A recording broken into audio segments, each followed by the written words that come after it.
Hello and welcome to Starwell in Storytellers' Lair. It's been a while.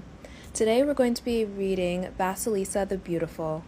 Long, long ago, in a certain tsardom, there lived an old man and an old woman, and their daughter Vasilisa.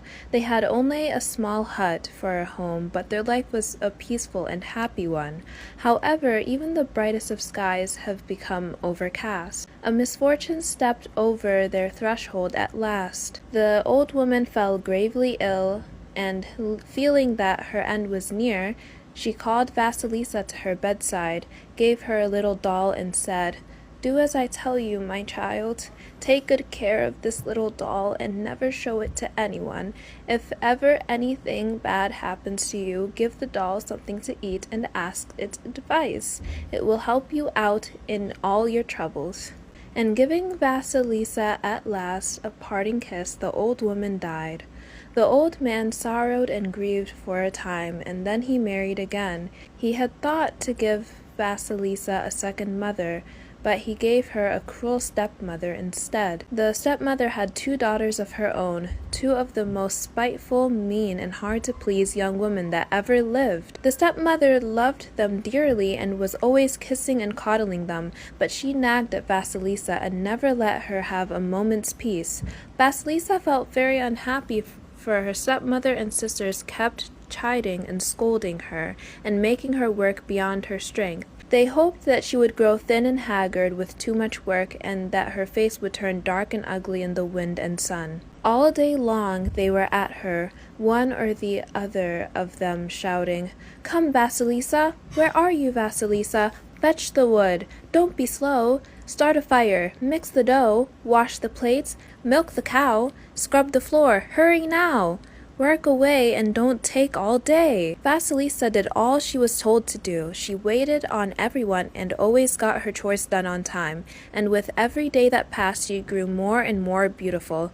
Such was her beauty as could not be pictured and could not be told, but was a true wonder and joy to behold. And it was her little doll that helped Vasilisa in everything. Early in the morning, Vasilisa would milk the cow, and then locking herself in the pantry, she would give some milk to the doll and say, "Come, little doll, drink your milk, my dear, and I'll pour out all my troubles in your ear. And the doll would drink the milk and comfort Vasilisa and do all her work for her. Vasilisa would sit in the shade, twinning flowers into her braid. And before she knew it, the vegetable beds were weeded and water brought in, the fire lighted, and the cabbage watered. The doll showed her a herb to be used against sunburn, and Vasilisa used it and became more beautiful than ever. One day, late in the fall, the old man set out from home and was not expected to come back for some time. The stepmother and 3 sisters were left alone. They sat in the hut, and it was dark outside and raining, and the wind was howling. The hut stood at the edge of a dense forest, and in the forest there lived Baba Yaga, a cunning witch and sly, who gobbled people up in the wink of an eye. Now to each of the sisters the stepmother gave some work to do. The first she set to weaving lace, the second to knitting stockings, and Vasilisa spinning yarn. Then putting out all the lights in the house except for a single splinter of birch that burnt in the corner where the 3 sisters were working. She went to bed. The splinter crackled and snapped for a time, and then went out. "What are we to do?" cried the stepmother's 2 daughters. "It is dark in the hut, and we must work. One of us will have to go to Baba Yaga's house to ask for a light." "I'm not going," said the elder of the 2. "I am making lace, and my needle is bright enough for me to see." "I'm not going either," said the second. "I'm knitting stockings, and my 2 needles are bright enough for me to see by." Then both of them shouting, "Vasilisa's the one. She must go for the light. Go to Baba Yaga's house this minute, Vasilisa." They pushed Vasilisa out of the hut. The blackness of night was about her, and the dense forest and the wild wind. Vasilisa was frightened. She burst into tears and took out her little doll from her pocket. "Oh, my dear little doll," she said between sobs. "They are sending me to Baba Yaga's house for a light, and Baba Yaga gobbles people up, bones and all." "Never you mind," the doll replied. "You'll be all right. Nothing bad can happen to you while I'm with you." "Thank you for comforting me, little doll," said Vasilisa, and she set off on her way. About her the forest rose like a wall. In the sky above there was no sign of bright crescent moon, and not a star shone. Vasilisa walked along trembling and holding the little doll close. All of a sudden, whom should she see but a man on horseback galloping past? He was clad in all white. His horse was white, and the horse's harness was of silver, and gleamed white in the darkness. It was dawning now, and Vasilisa trudged on, stumbling and stubbing her toes against the tree roots and stumps.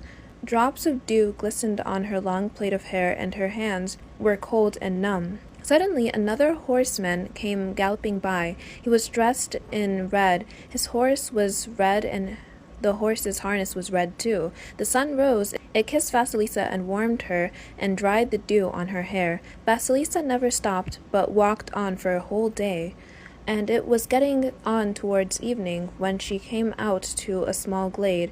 She looked and saw a hut standing there. The fence round the hut was made of human bones, and crowned with human skulls. The gate was no gate, but the bones of men's legs, and the bolts were no bolts, but the bones of men's arms. The lock, oh dear, the lock was no lock, but a set of sharp teeth. Vasilisa was horrified and stood still. Suddenly a horseman came riding up.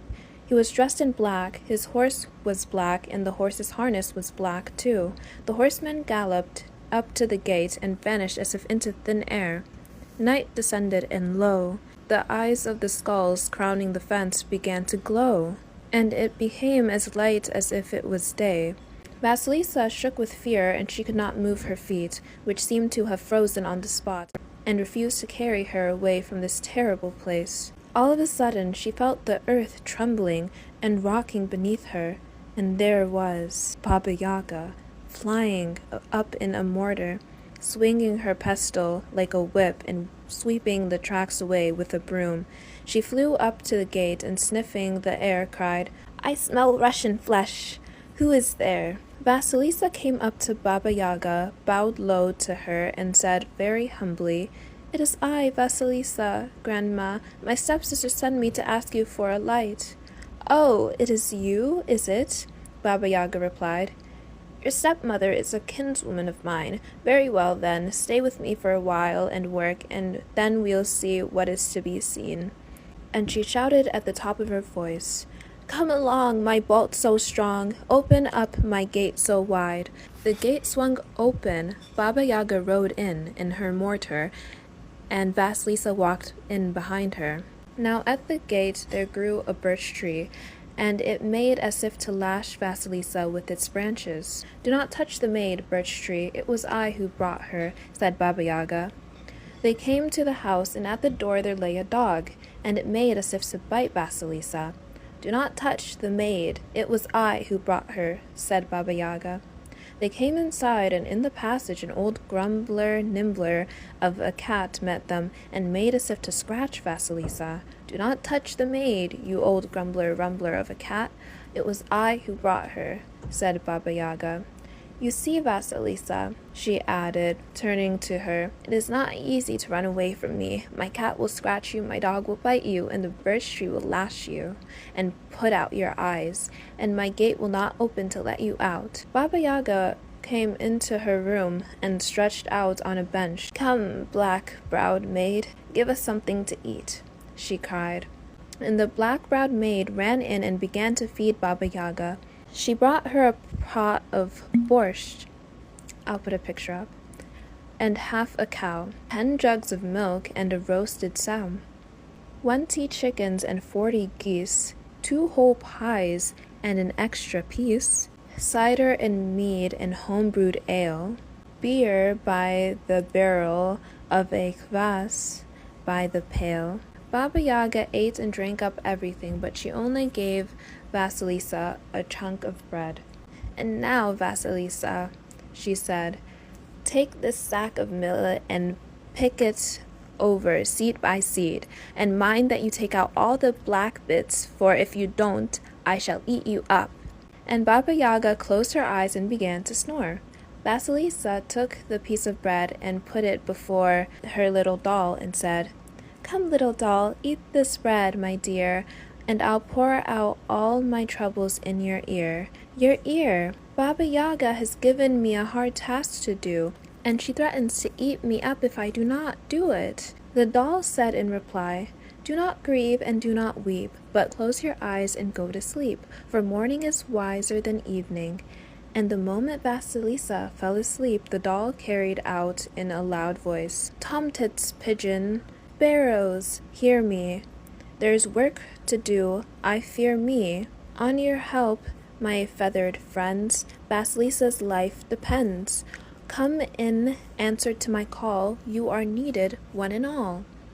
And the birds came flying from all sides, flocks and flocks of them, more than eye could see or tongue could tell. They began to chirp and coo, to set up a great to-do, and pick over the millet seed by seed very quickly indeed. Into the sack the good seeds went, and the black went into the crop. And before they knew it, night was spent, and the sack was filled to the top. This is much longer than I thought it would be, so come back for part 2. I'll see you next time. Bye!